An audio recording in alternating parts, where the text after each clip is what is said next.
Hello everyone. आज हम लोग क्लास 6 डीएवी का हिस्ट्री पढ़ेंगे। चैप्टर नंबर 13 है ये, द मौर्यन डायनेस्टी। तो इसका कुछ पार्ट मैं पढ़ा चुकी हूँ पिछली वीडियो में, आप लोग उसको जा करके देख सकते हैं प्लेलिस्ट में। आज हम लोग इसका एडमिनिस्ट्रेशन वाला पार्ट पढ़ेंगे, क्योंकि इससे पहले तक का मैं पिछली वीडियो में पढ़ा चुकी हूँ। तो आइए इसको शुरू करते हैं। Administration. The Mauryan administration was run under the guidance of Chanakya. जो मौर्यन एडमिनिस्ट्रेशन था, प्रशासन था, वो चाणक्य के गाइडेंस में चलाया जाता था। The king was the head of the state. King जो था वो स्टेट का हेड होता था। And enjoyed supreme powers of military, judiciary and civil administrations. और उसके पास जो सारी की सारी यानी कि मिलिट्री का, जुडिशरी का, न्याय करने का और सिविल एडमिनिस्ट्रेशन करने का सारा जो पावर होता था उसका वो हेड होता था। ही हैड मंत्री परिषद, council of minister to advise and assist him. तो और उसकी एक मंत्री परिषद होती थी जिसको कि काउंसिल ऑफ मिनिस्टर भी कहा जाता है, जिससे वह सलाह लेता था और उनकी सहायता भी लेता था। However the king was not bound to follow their advice. लेकिन इससे इन जो मंत्री परिषद थी उससे वो एडवाइस तो लेता था, लेकिन उन एडवाइस को वो माने या ना माने ऐसा राजा पे डिपेंड करता था, क्योंकि उसको मानने के लिए वो जो है वो बाध्य नहीं होता था। उसके ऊपर ऐसी कोई बाउंडेशन नहीं थी कि उसे उनका एडवाइस मानना ही मानना है। The ministers were appointed on the basis of merit. और जो मिनिस्टर्स थे वो मेरिट के बेसिस पे अपॉइंट किए जाते थे। He kept ladies as his bodyguard. अपने बॉडीगार्ड के लिए में वो लेडीज़ को रखता था। अमात अमात्य, महामात्र adhyaksha, purohit, senapati, yuvraj were some of the officials in his court. तो ये सारे जो हैं उसके ऑफिशियल्स के कुछ अधिकारी होते थे उसकी सभा के।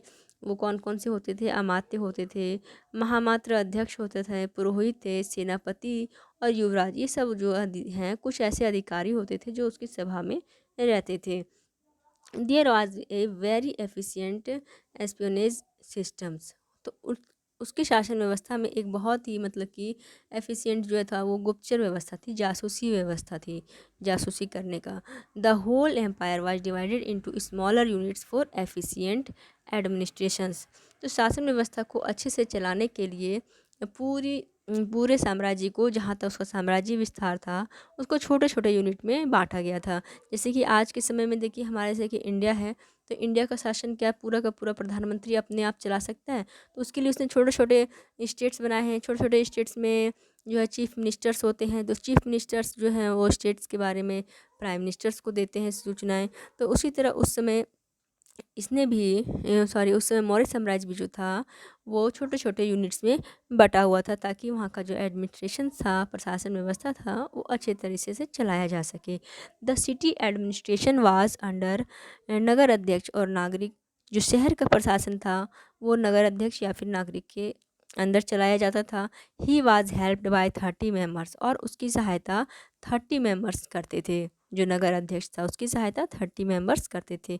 और ये 30 मेंबर्स जो थे वो 5-5 करके 6 बोर्ड में विभाजित थे। यानी कि 30 है तो 5-5 करके 6 बोर्ड में विभाजित थे। और ये एक 6 बोर्ड, हर एक 5 मेंबर वाला जो ग्रुप था उनका एक अलग अलग ड्यूटीज़ होता था।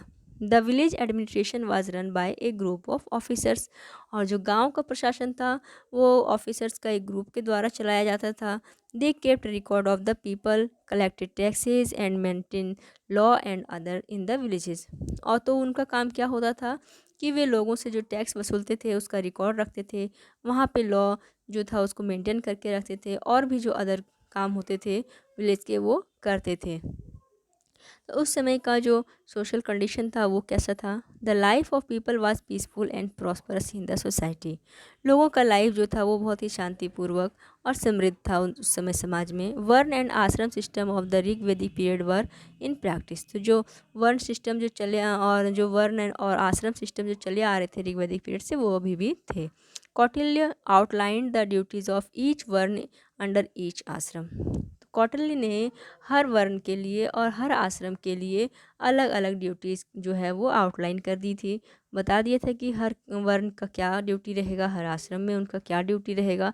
Most people married within their own caste and followed their parental trade और प्रोफेशंस। तो हर किसी का हर कोई मतलब कि ज़्यादातर लोग जो थे होते थे, हर कोई नहीं मतलब मैक्सिमम लोग जो थे वो अपने ही कास्ट में शादी करते थे, और जो उनके पेरेंट्स का प्रोफेशंस होता था जो भी, उसी को वो फॉलो करते थे। People lived peacefully and harmoniously with each other and obeyed laws. लोग जो हैं वो शांतिपूर्वक रहते थे और एक दूसरे के साथ मिल करके रहते थे, और जो लॉज थे, जो कानून व्यवस्था होती थी, उसका वे पालन करते थे। तो वर्ण देखिए 4 प्रकार के थे। वर्ण क्या क्या थे? ब्राह्मण, क्षत्रिय, वैश्य और शूद्र।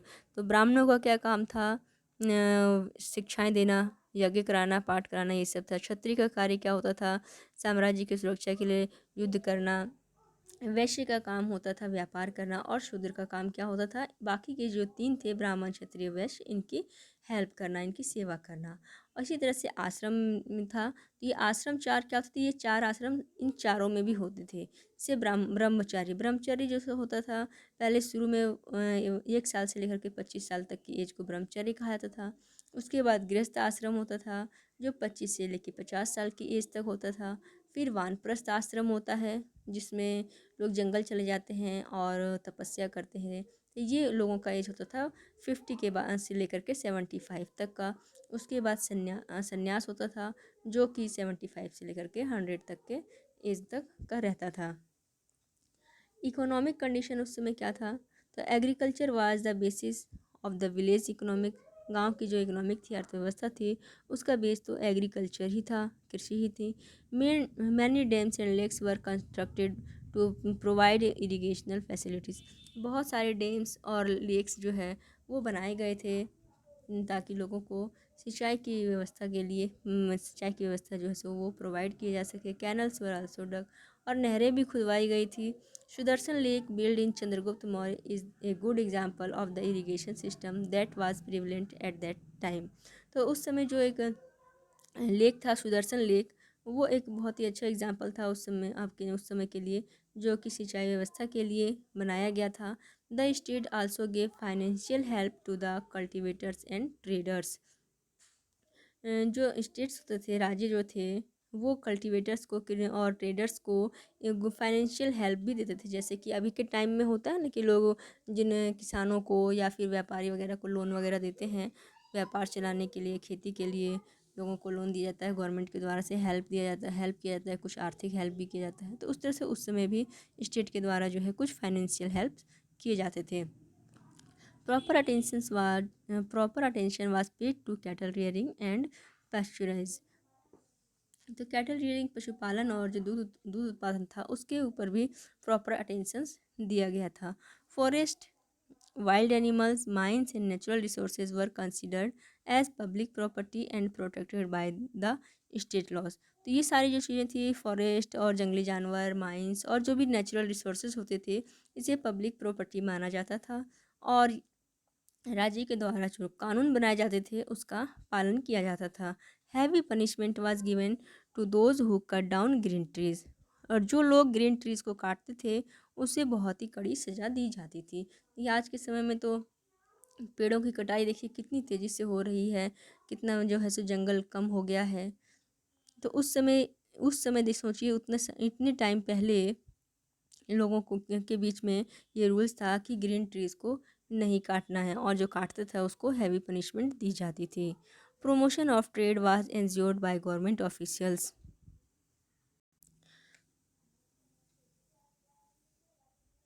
तो गवर्नमेंट्स के जो ऑफिशियल्स होते थे, अधिकारी ऑफिसर होते थे, उसके द्वारा जो व्यापार था उसको बढ़ावा देने के लिए, उसकी उन्नति के लिए प्रयास किए जाते थे। Cotton, wool, silk and jute products were the main items in internal and foreign trades. तो उस समय जो कॉटन था, वूल, सिल्क और जूट के जो प्रोडक्ट्स होते थे वो देश के अंदर और देश के बाहर यानी फॉरेन ट्रेड के का जो है वो मेन आइटम्स हुआ करते थे। The traders had to pay various taxes to the government. और ट्रेडर्स को, जो व्यापारी लोग होते थे, उन्हें गवर्नमेंट को अलग अलग तरह के कई सारे टैक्सेस देने पड़ते थे। Their product were thoroughly checked, और उनके जो प्रोडक्ट्स होते थे उसको पूरी तरह से चेक भी किया जाता था। Kashi, Kalinga and Madurai were the main centre for the textile. और टेक्सटाइल का मेन सेंटर कहाँ था? काशी, कलिंग और मदुरई, ये 3 सेंटर जो थे वो टेक्सटाइल के मेन सेंटर्स होते थे। Spices and ivory goods etc were the main items for exports. तो स्पाइसेस जो थे, मसाले वगैरह, और जो आइवरी के गुड्स होते थे, आइवरी के सामान होते थे, वो सब मेन आइटम्स होते थे एक्सपोर्ट करने के लिए, बाहर भेजने के लिए। Art and architectures. 5 types of architectural monuments were prevalent during that period. तो उस समय जो है सो मेनली जो है वो 5 टाइप्स के जो हैं वो इस समय आर्किटेक्चरल मोनूमेंट्स थे। देवर वे कौन से थे? प्लेसेस, स्तूप्स, केव्स, पिलर्स और rock edits.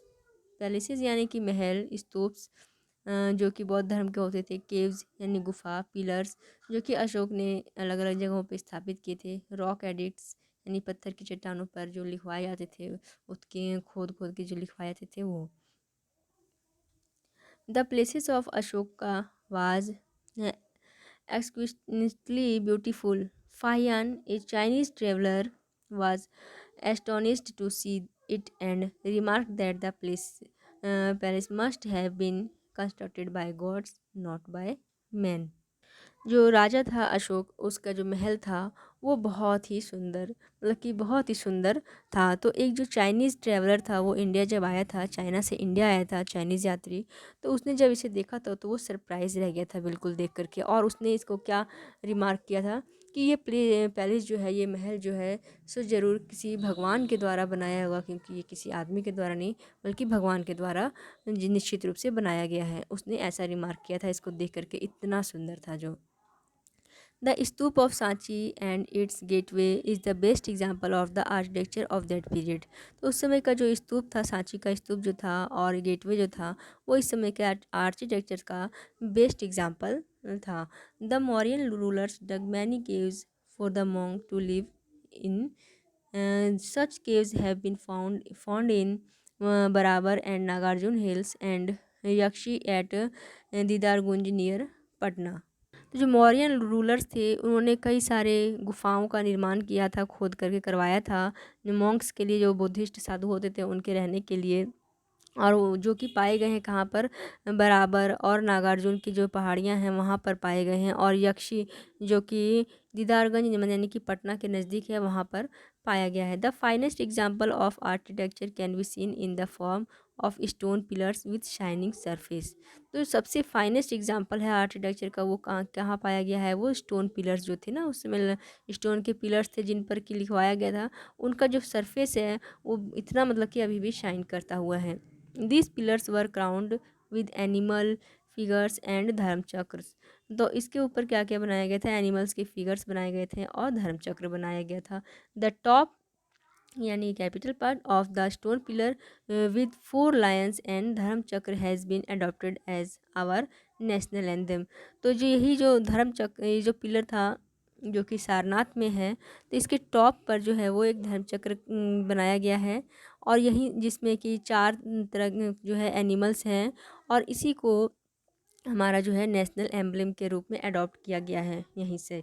अशोकास pillar can also be seen in Firoz Shah Kotla in Delhi. तो अशोका जो पिलर हैं वो फिरोज शाह के द्वारा दिल्ली में भी देखे जाते हैं। फिरोज शाह ने जो है उसको कई सारे पिलर्स को उठा करके वो दिल्ली भी ले गया था, जैसे कि यहाँ से मेरठ से ले गया था, टोपरा से ले गया था, तो कई सारे 2 पिलर्स जो है वो ले गया था।